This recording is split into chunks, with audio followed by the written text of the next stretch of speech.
Transhumanisme. Que signifie ce mot? Nous avons cherché quelle pouvait en être la définition, quel pouvait être le sens exact de ce terme et d'où il venait. Car en effet, jamais nous ne l'avions entendu. Ni à la radio, ni à la télévision. Rien, pas même dans le dictionnaire. Abandonnant les livres, nous avons alors tenté la technologie moderne pour éclairer notre recherche.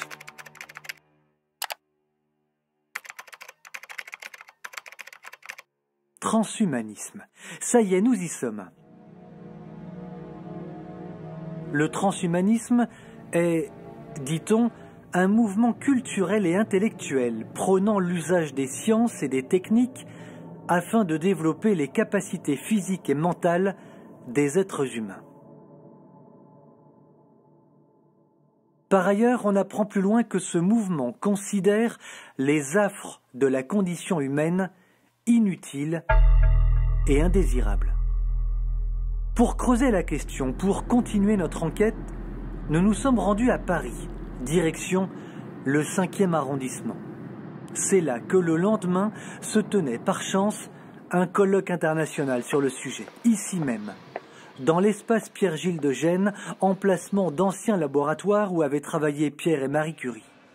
En assistant à ce colloque, c'est sûr, nous finirions par en savoir beaucoup plus sur les intentions des transhumanistes et de leurs sympathisants. Donc dernièrement, il y a des gens qui ont fait une expérience où un cerveau avec un système de brain computer interface, donc interface cerveau-machine, déclenchait un système de stimulation sur un autre cerveau.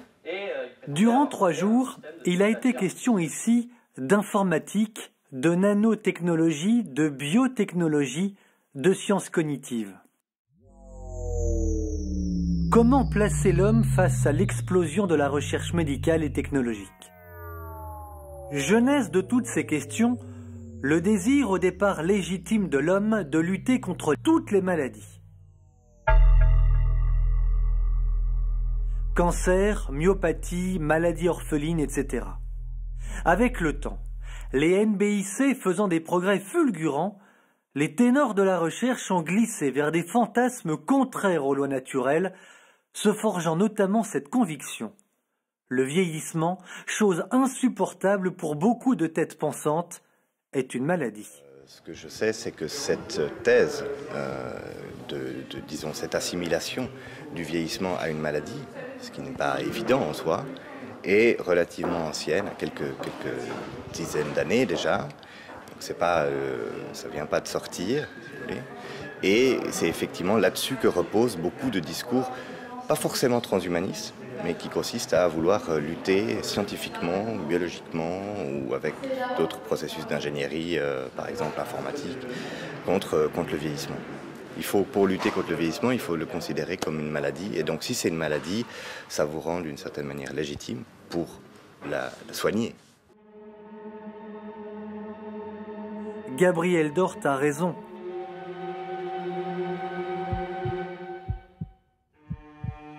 Si vous considérez qu'il n'existe pas de loi naturelle inhérente à l'homme, si vous commencez à considérer le vieillissement comme une maladie, alors tout devient légitime.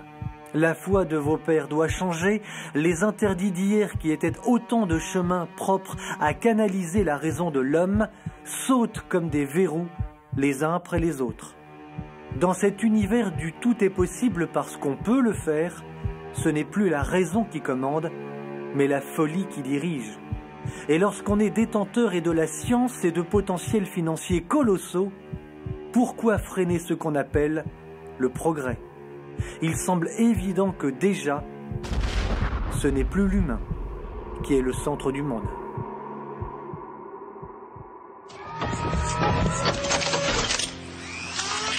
Jarvis, you there? Voici l'extrait d'un film sorti en 2008. On y parle d'un inventeur de génie, transformé en homme-machine, un super-homme, un homme augmenté, modifié. Iron Man, Spider-Man, Robocop, Terminator. Au-delà du business et des recettes colossales générées par ces films, Iron Man a rapporté plus d'1 milliard de dollars par exemple. Ces super-productions américaines sont rarement le fruit et des fantasmes et des caprices d'un adulte, pas encore sorti de l'adolescence. Derrière ces films aux contours violents, se dissimulent le plus souvent des messages on ne peut plus clairs, et penser le contraire serait bien naïf.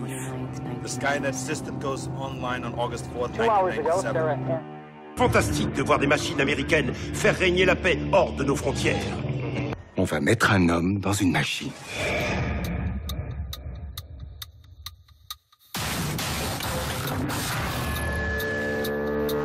C'est bon, on le réveille.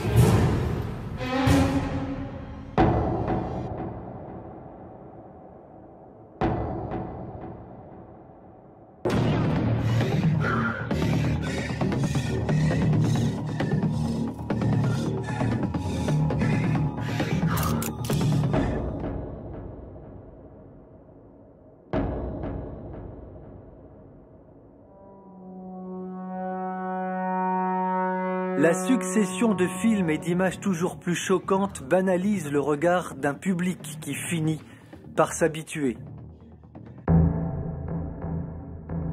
L'homme-machine n'existe peut-être pas encore, mais le développement des technologies est tel de nos jours qu'il fait presque froid dans le dos.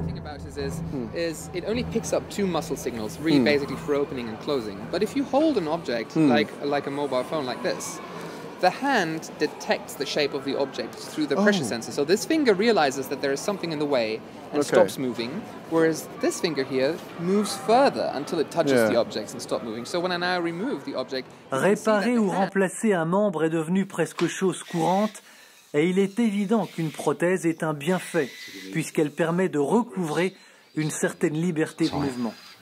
Mais les transhumanistes vont bien plus loin dans cette démarche.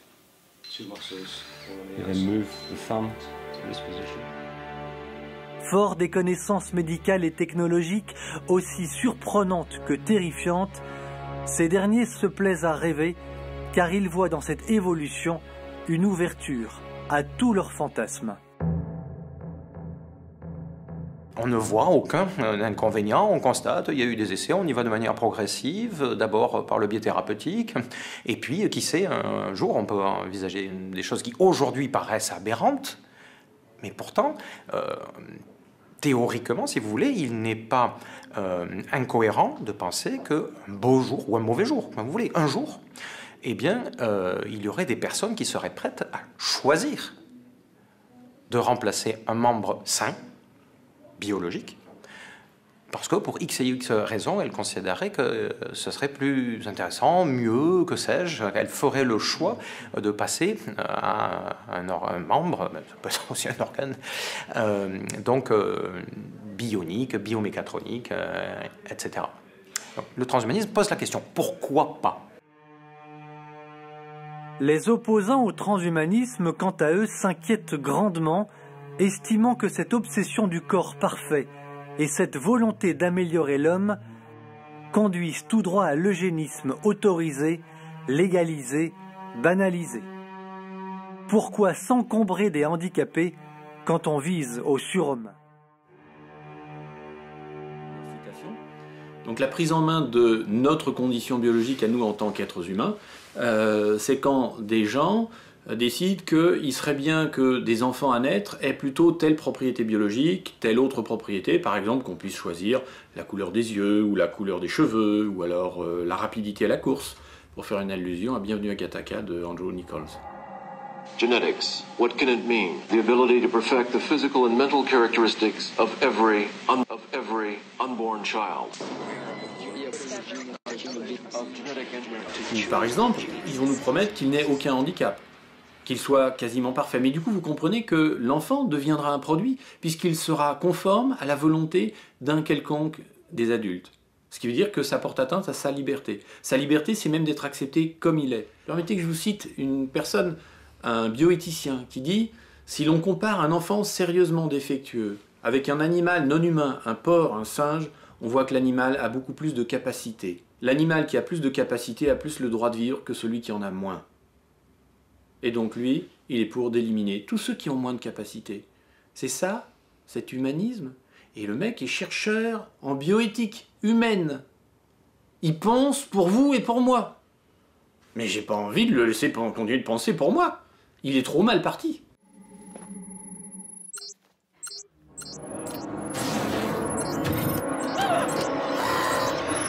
Solution pour les humains d'échapper au néant. Selon laquelle il y aurait quelque part.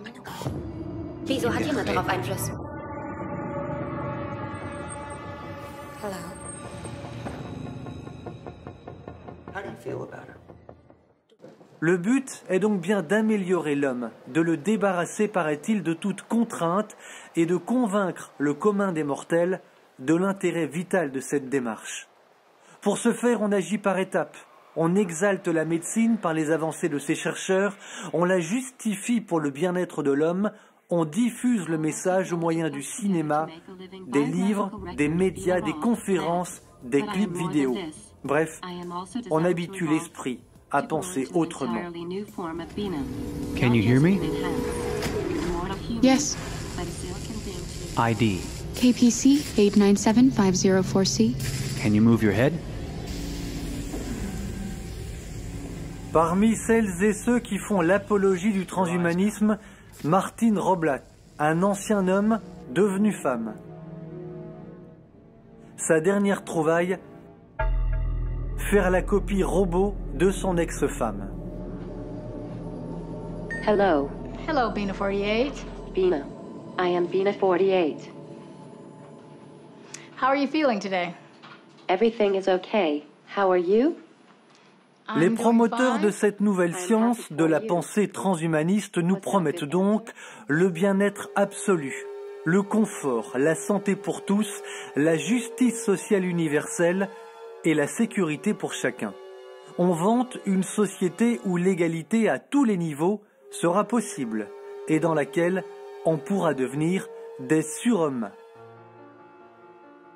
Les transhumanistes, leurs sympathisants et les entreprises comme Google, riches à milliards, prêchent un discours parfaitement rodé pour imposer leur volonté. Vivre 100 ans, 150 ans et plus sera possible. Bref, le quotidien sera comme il ne l'a jamais été, nous dit-on. D'un côté, on nous assure un allongement de la vie, de l'autre, on ne cesse de nous dire que nous sommes trop nombreux sur la Terre. N'y aurait-il pas là une évidente hypocrisie?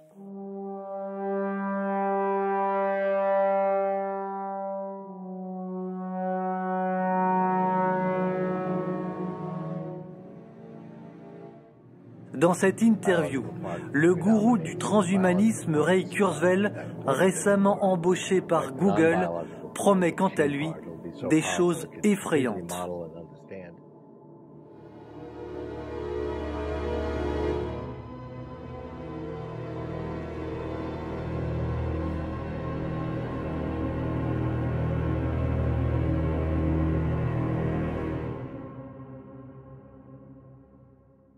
Mais il y a d'autres déclarations tout aussi terrifiantes.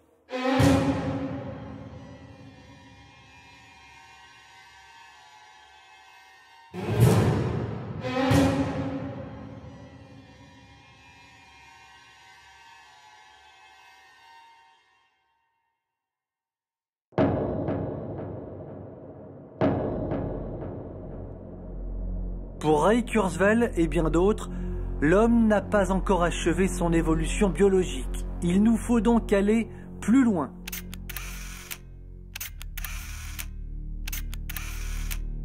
Nous pourrons transférer les cerveaux sur un ordinateur, les mettre à l'abri de la destruction du corps. L'esprit sauvegardé pourra être connecté à un robot qui remplacera le corps humain. Bref, une espèce humaine nouvelle paraîtra et l'homme sera éternel. Faust n'est pas loin. On joue clairement aux apprentis sorciers. Tout doit être autorisé pour parvenir à cet objectif. Manipulation génétique à outrance, eugénisme, introduction informatique dans le corps. Le puçage des corps est parallèle à ce désir, comme en témoigne cet extrait de documentaire d'une chaîne européenne. Dans la décennie à venir, ces téléphones portables qu'on utilise vont disparaître à l'intérieur de nos vêtements. Nous les porterons au dos de nos mains, avec des afficheurs en cristaux liquides organiques, si minces qu'ils ne pèseront pas plus que ma montre. Nous pourrons constamment savoir ce qui se passe autour de nous. Nous pourrons échanger avec nos ordinateurs et ils nous répondront. Vous pourriez me dire, moi je ne me poserai jamais un implant, une puce, à l'intérieur de mon corps, parce que je ne me sentirai plus moi-même, parce que je veux rester naturel. Eh bien, laissez-moi vous convaincre. Le puçage des corps est l'un des prolongements immédiats du transhumanisme. Cela existe déjà en Europe, mais dans un silence bien entretenu par les gouvernements. Les États-Unis, en revanche, comme d'habitude, ont plusieurs wagons d'avance puisque l'actuel locataire de la Maison-Blanche souhaite contraindre les Américains à l'implantation de la puce sous-cutanée.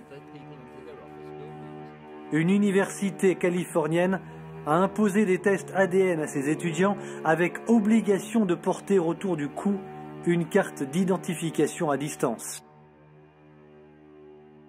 La prochaine étape consiste à faire comprendre à tous la nécessité de se faire implanter sous la peau une puce RFID haute technologie, technologie qui permettrait bien entendu de contrôler tout le monde à distance. Quand on sait que la puce RFID est maintenant plus petite qu'un grain de riz, tout est envisageable, surtout le pire. Bienvenue dans le monde nouveau.